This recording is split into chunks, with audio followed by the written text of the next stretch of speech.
What's going on YouTube?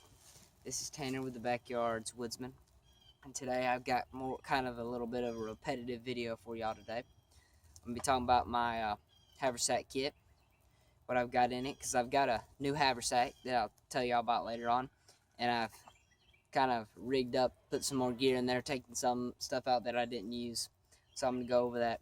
So sit tight, let me reposition the camera, and we'll be right back. What's going on, guys? I'm back, and this here's my Haversack here. It's if y'all see it, it's a little bit different than the one I had in the other video.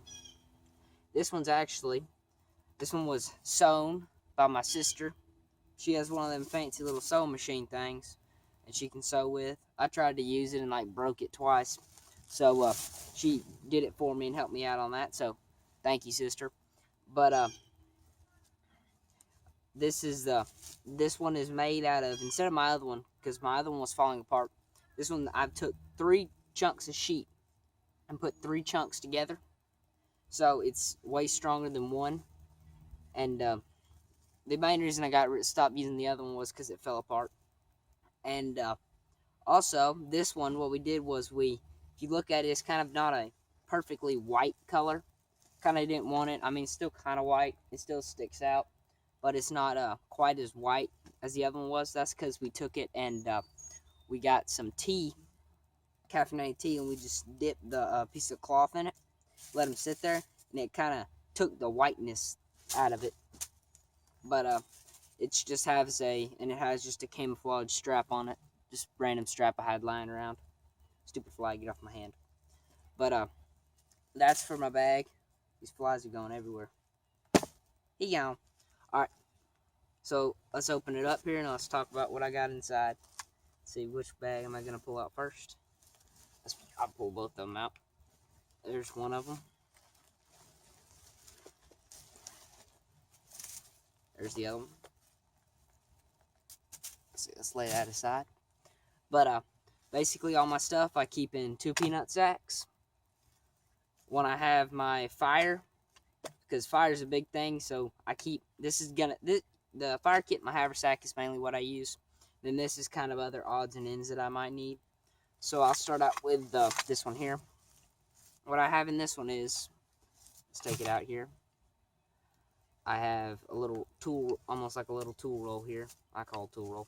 I have 2 gouges. Oh, I have 2 gouges. They're made by Buck Brothers. I got these at Home Depot. There's a set of them, but I like these 2 the best, so this is what I use mainly. So them 2 stay in there. This is like a carving thing. You don't have to have these. These aren't a necessity. I just carry them because I like if I ever sit down for something and want to carve something. Got it. Let's see. Let's lay them up there. All right. My next thing I got in here is actually I've got something I carved with them. I've got a spoon. It's a wood spoon. And you may be looking at it and like, why is the thing black? Well, why it's black was because I kind of charred it. Because charred wood's a little bit harder. And I just thought it kind of gave it a cool look to it too. So that's my spoon I charred. This is like the 2nd spoon I've made. So it doesn't look that good, but it's functional. I don't care how good it looks, as long as it functions. So there's my spoon I made. Alright, let's see what else we got down in here. I have a bundle of paracord. This is about 25 feet or so. I've got just a little, basically, I got a little bit of duct tape here. I just took a card and wrapped the duct tape around it. So that's pretty handy. And then I've got my fork that I made. I made it out of some twisted wire. It was wire, and I just heated it up and twisted it. Then I kind of added the little fork prongs to it. So it works fairly well. It's kind of small. Need to get a little bit bigger wire to make with it, and then it'll be a little bit better. It'd be better, but that's what I got, so that's what I'm using at the moment. And then the last thing in here is just my Mora Bushcraft Black. that I keep in here. This is my backup blade that I use. I just have it wrapped up in paracord so it doesn't accidentally fall the sheath whenever it's in my bag there.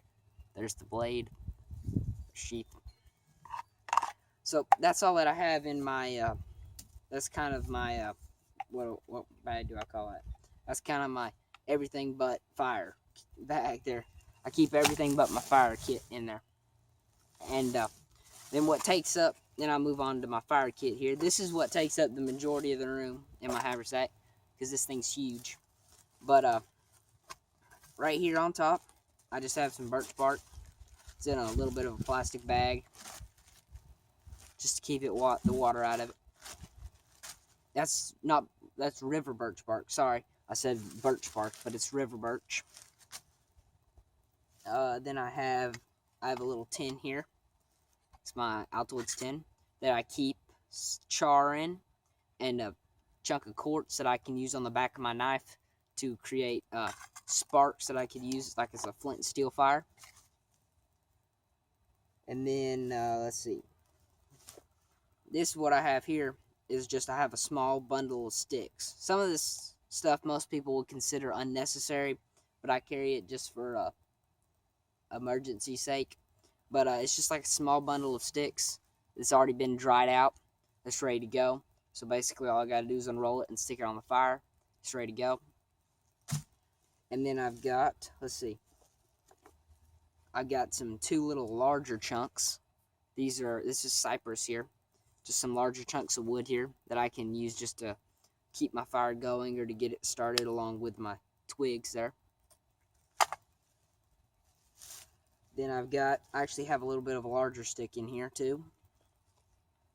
That I can baton that down. This is dried out. Or I can just throw it on the fire like this if I have to. Most of the stuff in my fire kit here, I usually don't use like the wood and that's the birch bark, stuff like that. I usually try to find stuff whenever I'm going somewhere camping. Like if I'm going to the woods, I usually look for stuff, see if I can find stuff to use to start my fire instead of using like what I have in here, because I usually try to save this. And what I have in here is just some fat wood. I just have 3 chunks of fat wood in here. I've got a little bit more I got to process down. But, oh yeah, thank you, Seth, by the way, for the fat wood. And then I've got another plastic bag here. I'll open this one up. I've got match case. This is basically the same thing as the other haversack.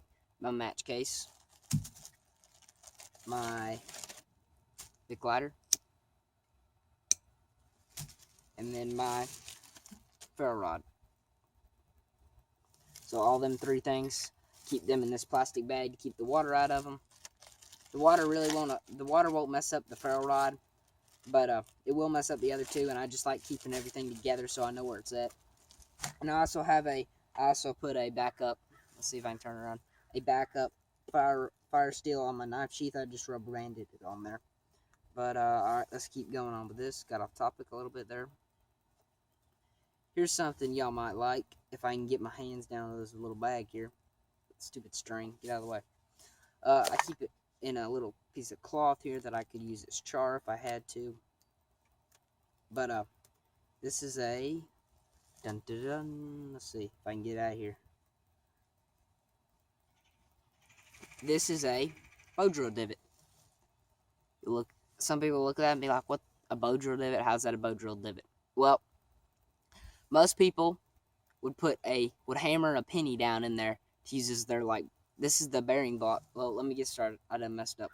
All right, this is the bearing block piece. If you ever look on a bow drill set, the piece that goes on top that holds everything together that you have to put the pressure down with, that's usually the hardest thing to recreate.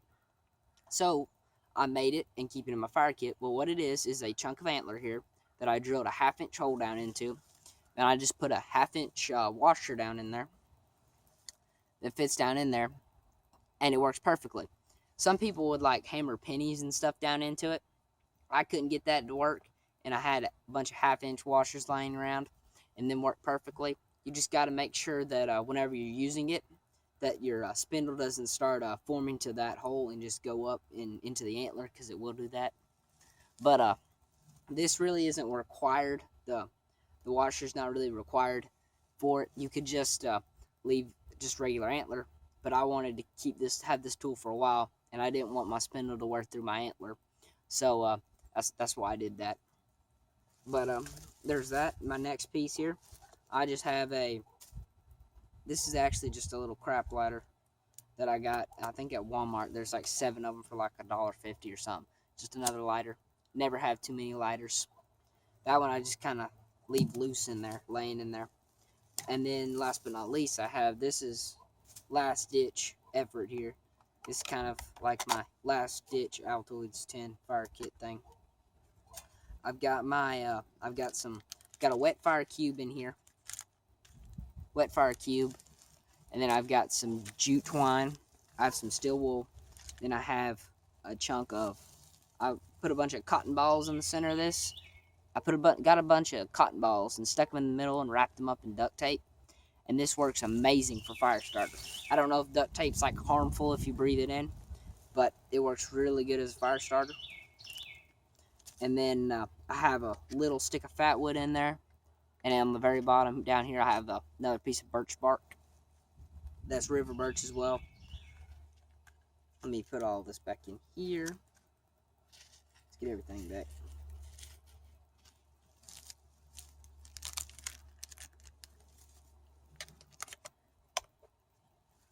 My rubber band back on.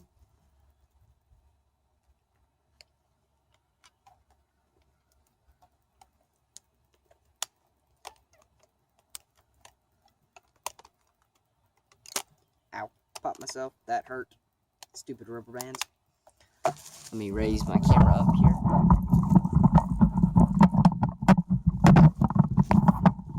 Tighten it back down. Well, that was my Haversack kit.